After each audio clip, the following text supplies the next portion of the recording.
Hello, everyone. Welcome back to my channel. All right, let's see what we got for you right now.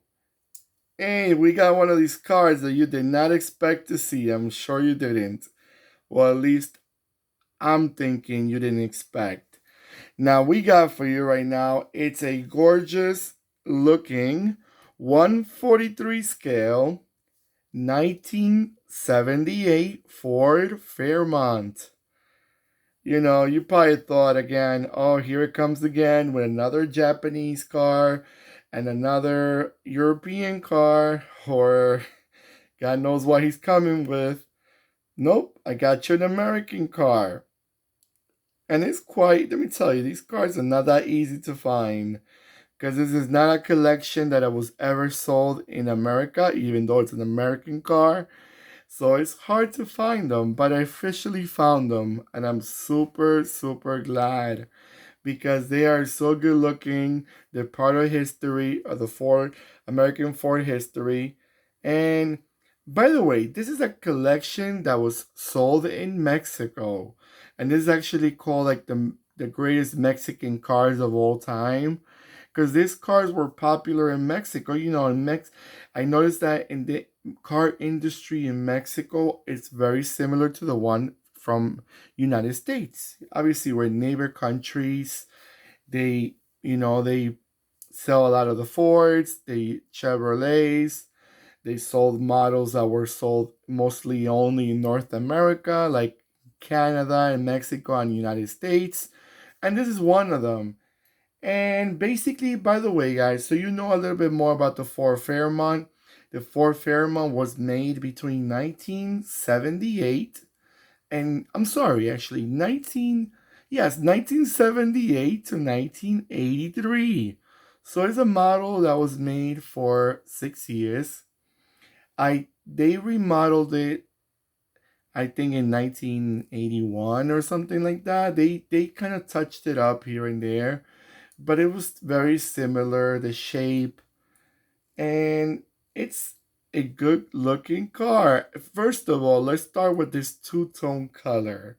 A lot of American cars back in the 70s and 80s, they used the vinyl. If you remember, if you're watching from North America, or if you remember seeing these movies from North America, from Hollywood, from the late 70s and 80s, they love the vinyl cover tops in the roofs, which I was not too fond of it. I was not too crazy about it, but in this car, if that was a vinyl cover color, it's good looking. Great combination. It really kind brings the difference between um the colors. And it couldn't be a more American car that with that nice little ornament on the hood. American cars used to love their ornaments on their hood. But you know what? It gave it a really nice, classy look. I gotta say, those ornaments, I remember when I was little, people used to play around with them. Like kids used to grab those ornaments and move them around because they used to move around when you touch them if you pull it a little bit. And we all remember these ornaments. You see the muffler on the side, typical car back in the days. They used those rubber protection covers for their bumpers, which I think it was a great idea because one thing nowadays you notice with a lot of cars, especially if you live in a city or if you park your car like in a public space, the other cars parked behind or in front of you, they scrape your bumper, and that's the first thing. It starts getting scraped up, dented, scratched, and it could be really an eyesore when you're driving a beautiful car but your bumper's all scratched up because that lady or that gentleman could not park their car properly and bump into yours 3 times, and you just suffer the consequence. But those bumper covers, I mean, not covers, the bumper protectors, I thought it was a great idea. But things do not always stick around. Some people do not like them. Some people think they look tacky. I think they look good. I mean, they're right. They're not like the beautiful thing, but if they protect more the bumper, they're more than welcome to stick around. And look at it. I mean, it just looks exactly like the car looks in real life. And believe it or not, this is a car that was considered in America one of the more or less a compact car. In America, in North America, this car was considered a compact car. And this car in Europe, it would have been a large car, a real large car, because it's pretty big. It was not a compact car in size at all. But hey, back in the days, compact cars had a different size. If this was a compact car, imagine the large ones. It was a boat. They used to call them the boats, those big cars. All right, guys. So I'm gonna let it go around a few times so you can enjoy it.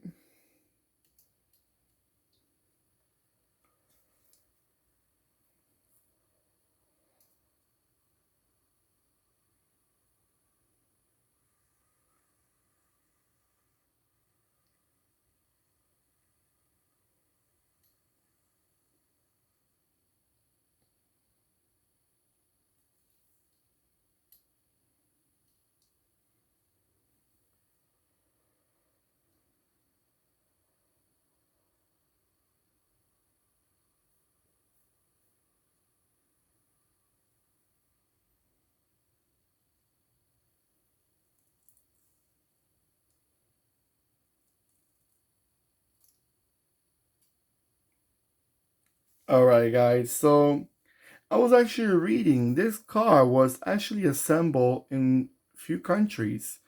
Obviously, their main assembly lines were in America, which were in Missouri and New Jersey. They also had a assembly line in Canada, and most likely worked for their local people. Also, they had an assembly line in Venezuela, and they had an assembly line in Mexico, which, I guess in Mexico was very popular too. Another thing, Mercury had also a very similar model, which looked almost identical, which was the Mercury Sapphire. And it was almost the same car with a different badge. Again, Mercury always had it was a bit it was considered a bit their upscale brother from Ford. So it had probably a little bit touches here and there that make it a little bit more. But beautiful, beautiful diecast. Guys, let me know in your comments what you guys think of the car. Hopefully you could give me a nice thumbs up. It will really support my channel. It will show me that you're liking the videos. Don't forget to click the subscribe button. That's the only way you will remember to see more of my videos and check my other hundreds of videos that I have. I put a lot of effort into this channel. I'm glad it's growing. Thank you so much. And let me know in the comments what you guys think. Okay, guys? So take care of yourselves. And I'll see you in my next video. Goodbye.